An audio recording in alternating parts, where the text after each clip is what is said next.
السلام علیکم friends, welcome Bablu S channel. نئی خوبصورت اور جوان سال پڑوسن محلے میں آباد ہوئی تھی۔ 3 چھوٹے چھوٹے بچے تھے۔ شوہر شکل ہی سے خراٹ اور بدمزاج لگتا تھا۔ پڑوسن کی صورت دیکھ کر ہی محلے کے مردوں کی تمام تر ہمدردیاں خاتون کے ساتھ ہو گئیں۔ اچھا خاتون نے آہستہ آہستہ محلے کے گھروں میں آنا جانا شروع کیا۔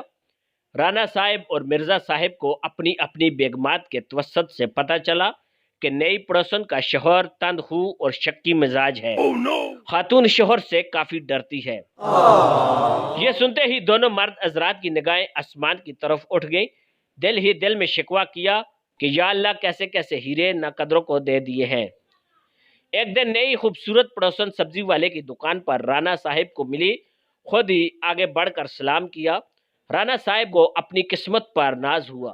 خاتون نے کہا، رانا صاحب برا نہ مانے تو آپ سے کچھ مشورہ درکار ہے۔ رانا صاحب خوشی سے باولے سے ہو گئے۔ خاتون نے عام گھریلو عورتوں کی طرح بھائی صاحب کہنے کے بجائے رانا صاحب کہا تھا۔ رانا صاحب نے دلی خوشی چھپاتے ہوئے نہایت متانت سے جواب دیا، جی فرمائیے۔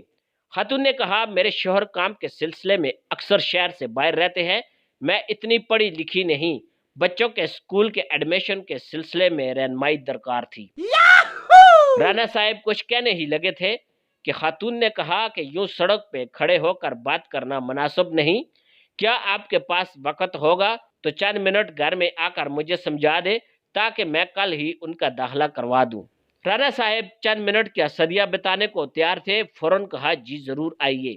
رانا صاحب خاتون کے ہمراہ چلتے ہوئے گھر میں داخل ہوئے۔ ابھی صوفے پر بیٹھے ہی تھے کہ باہر اسکوٹر کے رکنے کی آواز آئی۔ خاتون گھبرا گئی۔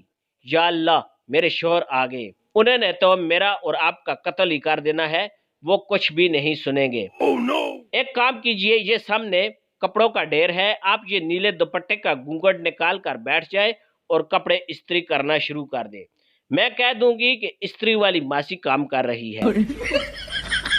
رانا صاحب نے جلدی سے گھونگھٹ نکالا اور استری کرنے لگے۔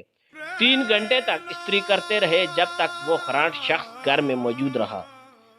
جیسے ہی شوہر گھر سے باہر گیا، پسینے میں شرابور، تھکن سے چور رانا صاحب نے ڈال قدموں سے گھر سے نکلے۔ جیسے ہی باہر نکلے، سامنے مرزا صاحب آتے دکھائی دیے۔ پوچھا، کتنی دیر سے اندر ہو؟ بولے، 3 گھنٹوں سے استری کر رہا ہوں۔ گجب بےعزتی ہے۔ مرزا صاحب نے تعصب سے دیکھا اور بولے، جس کپڑوں کے ڈھیر کو تم نے 3 گھنٹے استری کیا ہے، کل میں نے ہی 4 گھنٹے بیٹھ کر دھوئے ہیں۔ کیا تمہیں بھی نیلا دوپٹہ اڑایا تھا؟ کیسی لگی آپ کو ہماری آج کی ویڈیو؟ اپنی قیمتی رائے کا اظہار کمنٹس میں ضرور فرمائیے گا۔ ملتے ہیں انشاءاللہ کسی اور ویڈیو میں، تب تک کے لیے اللہ حافظ۔